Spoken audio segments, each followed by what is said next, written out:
Hello bachon, let's read the question. The question says for the reaction X is giving Y, the rate law is rate is equals to K into the concentration of X. The correct statement about it are: option A, the reaction follows first order kinetics. Option B, half-life of reaction depends upon initial concentration. Option C, at constant temperature K is constant. Option D, the rate law provides a simple way of predicting the concentration of reactants at any time after the start of the reaction.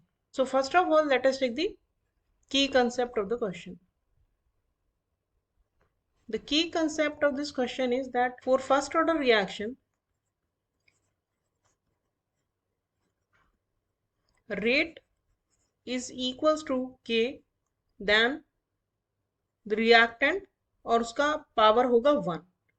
First order का मतलब ये होता है कि जो rate है वो concentration की फर्स्ट पावर के प्रोपोर्शनल होती है. बिकॉज ऑर्डर क्या होता है? ऑर्डर होता है sum of the powers of concentration terms in rate law. तो रेट लॉ में क्योंकि यहाँ पे 1 है तो इट इज शोइंग दैट जो ऑर्डर है रिएक्शन का वो फर्स्ट ऑर्डर है.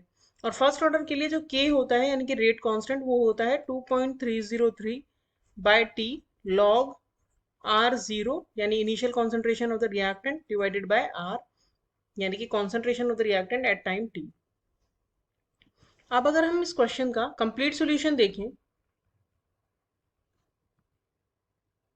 तो हमें बोला है क्वेश्चन में कि रेट इज इक्वल्स टू के टू द के इंटू कॉन्सेंट्रेशन ऑफ एक्स. क्योंकि यहाँ पे जो रेट है वो सिर्फ एक रिएक्टेंट पे डिपेंड कर रही है और उसकी पावर 1 पे डिपेंड कर रही है, इसीलिए इसका ऑर्डर है रिएक्शन का 1. अब हमें देखना है कि जो फर्स्ट ऑर्डर होता है उसके लिए जो हाफ लाइफ है वो कॉन्सेंट्रेशन पे डिपेंड करता है या नहीं. हाफ लाइफ क्या होता है? हाफ लाइफ वो टाइम होता है जिसमें जो कॉन्सेंट्रेशन होती है वो इनिशियल की हाफ रह जाती है.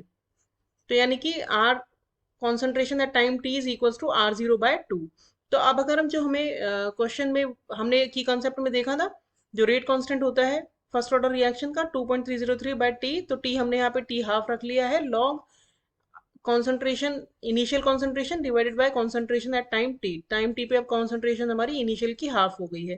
तो यानी कि we can say that 2.303 by T half into log 2 हो जाएगा क्योंकि R0 से R0 कैंसिल हो जाएगा, 2 आ जाएगा हमारा ऊपर. तो इससे हम कह सकते हैं टी हाफ जो हो जाएगा it is equals to 2.303 into log 2 की वैल्यू 0.3010 डिवाइडेड बाय के, और जब इसको मल्टीप्लाई करेंगे तो ये आएगा 0.693 अपॉन के. तो इससे ये प्रूव हो रहा है कि जो टी हाफ है it is not depending on the concentration of the reactant पे डिपेंड ही नहीं करता है. के जो होता है वो रेट कांस्टेंट होता है तो और जो कि डिपेंड करता है ओनली ऑन टेम्परेचर.